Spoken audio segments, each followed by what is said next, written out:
Good morning. দেখতেই পারলেন আমার ছেলে ঘুমিয়ে আছে আর এখন বাজে 8:45 মতো।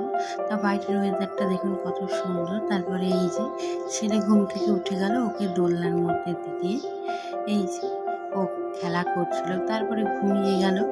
ঘুম থেকে উঠে এই যে আমি ফ্রেশ হতে গেছিলাম, ফ্রেশ ট্রেশ হয়ে চলে এসেছি।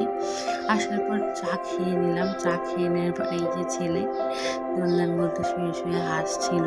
বুঝতেই পারলাম না সেই ছোট্ট ছেলেটা কী করে আজ 2 মাসের হয়ে গেল।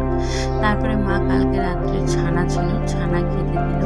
আর এই দেখুন আমার দাদার মেয়ে প্রত্যেক দিন ও ভাইয়ের কাছে এসে এরকম করবে, মানে আমার ছেলের কাছে এসে ওর এরকম না করলে হবেই না।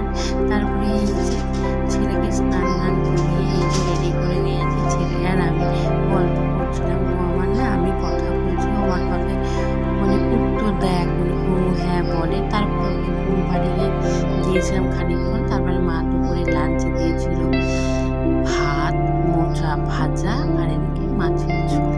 তার দুপুরের লাঞ্চটা দারুণ ছিল, আমি দারুণ এনজয় করেছি। তারপরে এই যে কারেন্ট ছিল না বলে এই ছোটো ফ্যানটা চালিয়ে দিলাম। এইদিকে আমার ছেলে খেলা করছিল। আর এত গরম পড়েছে, না পেরে আমরা নিচে মেঝেতে